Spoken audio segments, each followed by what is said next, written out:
your mood sucks, you're in a slump, you feel depressed, you're always blue, you're down, you can't really figure out why. If all of these feelings are happening, these emotions are happening, and you can't figure out why, and you're one of those people who sits in your house, maybe you play video games all day, every day, which video games aren't inherently bad, or you work at a desk, or you work in a cubicle, or you work in your home, and you're in your house almost all the time, you never really leave, you don't really go out and see people, you never really get out of your comfort zone, that is 100% the reason. What's up, dreamers? Welcome to Driving and Vibing. Today I want to talk about why I just lost my train of thought. Today I want to talk about getting out of your comfort zone to be able to get out of a rut. Now I'm going to start with a little bit of a story, a backstory on myself. I used to have the worst attitude to the point where, I was depressed, I was angry, I just the world was out to get me. Nothing ever went right. It was terrible. And it was so bad to the point where I literally, a lot of my friends did not want to hang out with me. They just wouldn't even hang out with me. Even the very rare times that I would even want to get out of the house. Most times, they didn't want to because I was just a Debbie Downer. They're like, you're not fun to hang out with. You're like, bring the mood down. You kind of, everybody else doesn't really want to hang out with you. And it's just like, we want to hang out with you, but you're a loose cannon. And, at first I was like, well, that's everybody else. That's not me. And it took a long time for me to realize that's everybody else. And I wouldn't be where I am today if I would have never had given the light of day by my wife, girlfriend at the time, if I did not change my mindset back then, if I did not put myself out there and get out of my comfort zone and realize that the world isn't out to get me.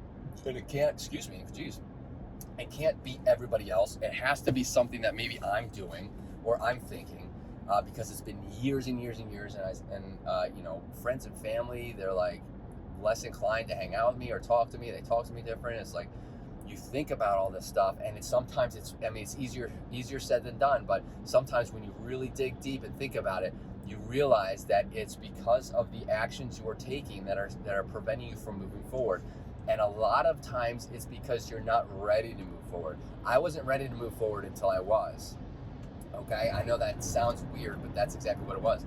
I knew for a while before me actually changing my mindset and me getting out of my comfort zone, that it was partly due to what I was doing, that maybe I was doing something wrong, or maybe whatever it may have been, right? Like the areas, the people I was surrounding myself with, some people, the things that I was doing weren't necessarily aiding my, the lifestyle I was looking for, right? So what I did was, I obviously I had to think about that, and you got to dig deep sometimes. But what really helped me was I thought about that, and I was like, you know what? I'm gonna start exercising. Absolutely helped, and I know it's cliche, but exercising made me feel better about myself, which in turn made me feel boost my mood and helped me, regain friendships and everything. And then I told myself I'm not going to keep myself in my house until I, kind of have I'm where I want to be. I'm going to surround myself with good people. That's what I did. I surrounded myself with good friends.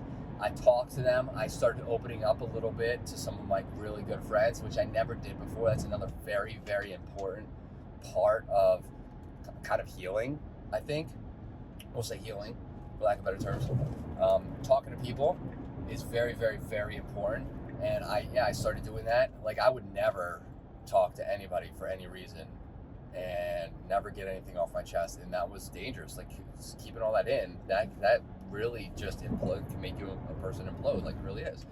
So getting things off your chest, getting out of your comfort zone, getting out of the house, that's the most important thing. I just went through so many different topics, not really it's all in the same topic, but so many different areas of the topic, that my main point of you have to get out of the house, get out of your comfort zone, is the main point. You have to get out of your house. You have to go outside. You have to experience the wilderness. And I don't mean the wilderness. I mean go outside, walk around your neighborhood. You need the fresh air. You need sunlight. You need to exercise a little bit, even if it's walking 5 minutes a day, right? More than maybe you have been at all. You need to start talking to people, talk to friends, get stuff off your chest. right? No one's gonna judge you. People like when people are very willing to talk to you and help you out. They're not gonna judge you. Like nobody I talked to nobody I talked to and got stuff on my chest was like, wow, you're a loser. I can't believe you thought that way. They talked me through it because those are the people I confided in, and I knew I could trust them, and I did, and they knew that too. So they talked me through stuff. So it's like sometimes you got to get out of your comfort. That's a comfort zone thing. Get out of your comfort zone. Okay. If you have any tips and tricks of your own, let me know in the comments. I'd love to get the conversation started. Hit that like button for more, or to helps out the channel. Hit that subscribe button for more content like this, and I hope to see everybody in the next video. Later, dreamers. Boop.